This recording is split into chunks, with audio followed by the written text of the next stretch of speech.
Hi hello नमस्कार मंडळी, स्नेहलता संदीप या चॅनलमध्ये मी स्नेहलता तुमचं सगळ्यांचं अगदी मनापासून स्वागत करत आहे. तर आज मी तुमच्यासोबत शेअर करणार आहे माझा पुण्याला जाण्याचा परतीचा प्रवास. पण त्यामध्ये स्पेशल असं आहे, मी स्वामींच्या भेटीसाठी जाणार आहे. स्वामींची भेट मी कुठे घेणार आहे, काय ते मी सगळं पुढे तुमच्यासोबत शेअर करणार आहे. त्यासाठी व्हिडिओ शेवटपर्यंत बघत राहा. व्हिडिओ आवडला तर व्हिडिओला लाईक, शेअर आणि सबस्क्राईब नक्की करा. आणि व्हिडिओ कसा वाटला ते मला कमेंट करून नक्की कळवा. तर मैत्रिणींनो, नाशिक जिल्ह्यामध्ये दिंडोरी हे अगदी स्पेशल असं गाव आहे असं म्हणू शकताय, जिथे आधीपासून स्वामींचा वास होता. दिंडोरी प्रणित केंद्र जे जे मानतात ते इथे गेल्याशिवाय कधीही राहत नाही. त्यांच्यासाठी अगदी स्पेशल आहे. प्रशस्त पार्किंगची सोय आहे इथे. आम्ही गाडी पार्क करून आणि मग पुढे दर्शनासाठी निघालो. खरंच खूप छान ठिकाण आहे, मस्त आहे. मी अगदी डिटेलमध्ये तुम्हाला पुढे दाखवणार आहे. बघू शकताय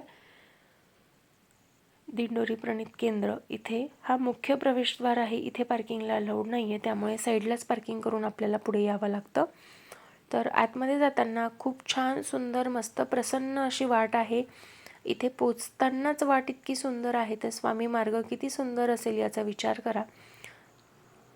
बघू शकताय या पद्धतीने मीपणा व पादत्राणे इथे सोडून पुढे जावे, या गोष्टीचा अर्थ हा होता. त्यानंतर इथेच बाहेर बघू शकताय श्री स्वामी समर्थ सेवा केंद्र आहे.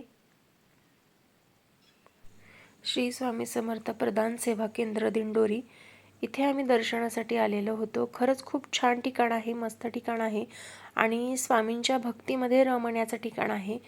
त्यामुळे तुम्ही जर नाशिक जिल्ह्यात कुठे राहत असाल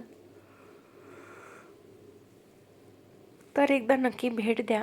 इथे प्रशस्त असं चप्पल स्टँड आहे, त्यामुळे चप्पल उगाच खाली काढून जाण्यापेक्षा जर आपण छानपैकी वरती स्टँडवर ठेवली तर आजूबाजूचा परिसर छान वाटेल की नाही.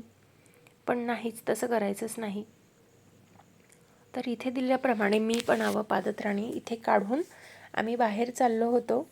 तुम्ही जेव्हा स्वामी सेवेमध्ये येता ना, तेव्हा काही कणखर गोष्टीसुद्धा आपल्याला ऐकाव्या लागतात. तर बाहेरून मी हा एक व्हिडिओ घेतलेला होता, श्री स्वामी समर्थ व आध्यात्मिक विकास प्रधान केंद्र. अगदी छोटासा व्हिडिओ घेतलेला होता.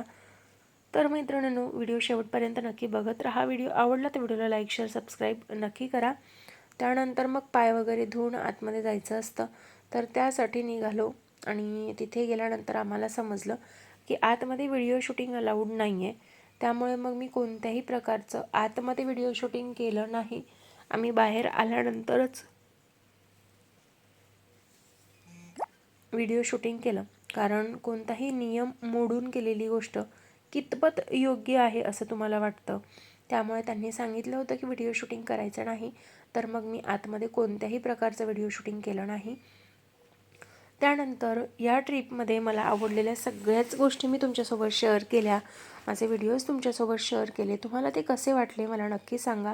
ही गोंदेश्वर महादेवाचं मंदिर सिन्नर येथे आहे, नाशिक जिल्ह्यामध्ये सिन्नर येथे आहे. अतिशय सुंदर असं मंदिर आहे. खूप छान वाटलं मला इथे जाऊन.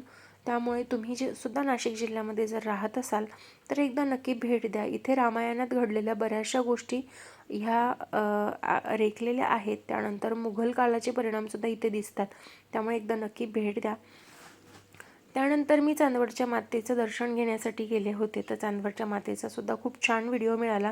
त्याचा पूर्ण व्हिडिओला खूप छान प्रतिसाद मिळाला. तो सुद्धा व्हिडिओ तुम्ही चॅनलवर जाऊन बघू शकताय. रेणुका मातेचा आत्ता लेटेस्ट व्हिडिओ टाकलेला आहे मी. तर तिथे सुद्धा दर्शन घेता आलं.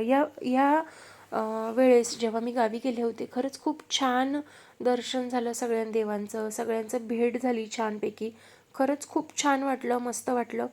त्यानंतर जिथे गेट टुगेदर झालं तिथे छत्रपती शिवाजी महाराजांची आरती केली गेली आणि त्या आरतीचा मानसुद्धा आम्हाला दोघांना मिळाला. खरंच खूप छान वाटलं. आणि शाळेचं गेट टुगेदरसुद्धा इतकं अप्रतिम झालं की ह्या भेटीची म्हणजे 25/12/25ची आठवण खूप सुंदर राहून गेलेली आहे. कारण ह्या भेटीगाठींमध्ये खरंच खूप छान छान आणि चांगल्या चांगल्या गोष्टी झालेल्या आहेत. बघू शकता, कोणत्याही गोष्टीचा मान मिळणं ही काही कमी गोष्ट नसते. आणि छत्रपती शिवाजी महाराज यांच्या आरतीचा मान मिळणं तर अजिबात नाही. त्यामुळे आजचा दिवससुद्धा अतिशय स्पेशल असा होता. आणि शिवमच्या बाबांच्या शाळेतले मित्र मैत्रिणीसुद्धा अतिशय फ्रेंडली आहेत. सगळे इतकेच चांगले आहेत ना, मला असं वाटलंच नाही की मी अनोळखी लोकांमध्ये कोणामध्ये तरी गेलेली आहे. असं वाटत होतं लहानपणापासून मी या सगळ्यांना ओळखते आणि त्यांच्याच बरोबर आहे म्हणून.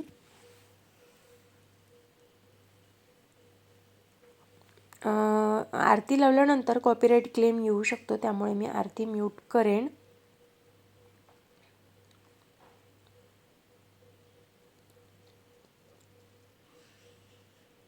तुम्हाला माझे व्हिडिओ कसे वाटतात, काय वाटतात हे मला कमेंट करून नक्की सांगत जा. तुमची एक कमेंट माझं काम करण्याचं प्रोत्साहन वाढवत असते. व्हिडिओ आवडत असतील तर व्हिडिओला लाईक करत जा. त्यानंतर कमेंट करून मला सांगत जा व्हिडिओ कसे वाटतात ते. त्यानंतर भरपूर वर्षानंतर मी कांदे लावण्याचा अनुभव घेतला. बऱ्याच अशा गोष्टी आहेत ज्या या ट्रीपमध्ये मी अनुभवलेल्या आहेत आणि त्या सगळ्याच मी तुमच्यासोबत शेअर केलेल्या आहेत. अजून व्हिडिओ बघितला नसेल तर नक्की व्हिडिओ चॅनलवर जा आणि सगळे व्हिडिओ बघा. आणि चॅनलवर अजूनसुद्धा नवीन असाल तर सबस्क्राईब आवर्जून करा, कारण तुमचं एक सबस्क्राईब माझं खरंच खूप प्रोत्साहन वाढवतं. आणि मी तुमच्यासारखीच एक सर्वसामान्य महिला आहे, घरात बसून काहीतरी करण्याचा प्रयत्न करते. तर तुमचे एक लाईक, एक कमेंट, एक सबस्क्राईब माझं काम करण्याचं हुरूप वाढवत असतं. त्यामुळे आवर्जून तुम्ही सबस्क्राईब करा मला प्लीज. त्यानंतर एकत्र जेवणाचा आनंद हा फक्त गावाकडेच मिळू शकतो. शहरात फार कमी वेळा हे बघायला मिळतं, त्यामुळे हा सुद्धा मला आनंद घेता आला. ही ट्रीपच अविस्मरणीय होती असं मला वाटतं. 25/12/25 हे माझ्या कायमस्वरूपी लक्षात राहील. त्यानंतर आमचं एक छोटंसं फॅमिली गेट टुगेदरसुद्धा झालं. सगळ्या म्हणजे दोन्ही तिन्ही जावा, भाऊ, बाचे, नणंदबाई, सगळे मुलं या सगळ्यांची ओळख झाली. खरंच खूप छान वाटलं. सगळ्यांची भेटीगाठी झाल्या सुट्टीमुळे, त्यामुळे खरंच खूप छान वाटलं. माझा व्हिडिओ तुम्हाला सगळ्यांना आवडला असेल तर व्हिडिओला लाईक करा, शेअर करा आणि चॅनलवर नवीन असाल तर चॅनलला सबस्क्राईबसुद्धा नक्की करा. बघू शकताय हा आनंद. त्यानंतर मग आईला भेटण्यासाठी मी गेले होते. आईला भेटले आणि परत आले. तर अशाच काही गोड आठवणी होत्या या ट्रीपमध्ये. आणि माझ्या गावाकडच्या व्हिडिओंना खूप छान चांगला प्रतिसाद मिळतो हे मला माहिती आहे. त्याचमुळे मी हे सगळं तुमच्यासोबत शेअर करत असते.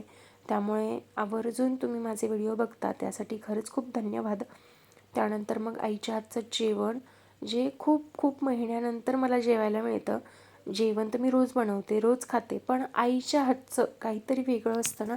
आईच्या हातची चवच वेगळी असते असं आपण म्हणतो. आणि ते सगळं अनुभवण्यासाठी माहेरी जावंच लागतं. तर अगदी छोट्या छोट्या गोष्टी मी तुमच्यासोबत शेअर केलेल्या आहेत. त्या तुम्हाला कशा वाटल्या हे मला नक्कीच सांगा. त्यानंतर रिटर्न येताना आम्ही जो वडेवाले चाचा आहेत, मला त्यांचं नाव आठवत नाही आहे, वडापाववालेच आहेत. सामनापूर वडापाव म्हणून स्पेशल आहे. चाचा असतात ते, खाता का नेता म्हणून. तर नसीब वडापाव सेंटर म्हणून आहे, बघू शकता. नसीब वडेवाले अंकल, त्यांच्याकडे वडा वगैरे घेतला. खरंच खूप छान टेस्ट आहे. झटका आहे, झटका असं म्हणू शकताय तुम्ही, फक्त झटका. त्यानंतर मग मी माझ्या आत्याकडे गेले, आत्याला भेटले. खरंच खूप छान वाटलं आत्याला खूप वर्षानंतर भेटून. आत्याने छान मस्त असे आत्याच्या हातचे पोहे केले. तर आजचा अगदी छोटासा व्हिडिओ मी तुमच्यासोबत माझ्या पूर्ण ट्रिपची एक आठवण म्हणून शेअर केलेला आहे आणि स्वामींचं दर्शन. तर माझा व्हिडिओ तुम्हाला कसा वाटला हे मला कमेंट करून नक्कीच सांगा. तुम्हाला व्हिडिओ आवडला असेल तर व्हिडिओला लाईक करा, शेअर करा आणि चॅनलवर नवीन असाल तर चॅनलला सबस्क्राईबसुद्धा नक्की करा. चला तर मग भेटूया नवीन व्हिडिओमध्ये नवीन काहीतरी घेऊन. तोपर्यंत स्वस्त राहा, मस्त राहा, स्वतःची काळजी घ्या. Bye bye. श्री स्वामी समर्थ. जय जय स्वामी समर्थ. श्री स्वामी समर्थ आणि जय जय स्वामी समर्थ. Bye bye.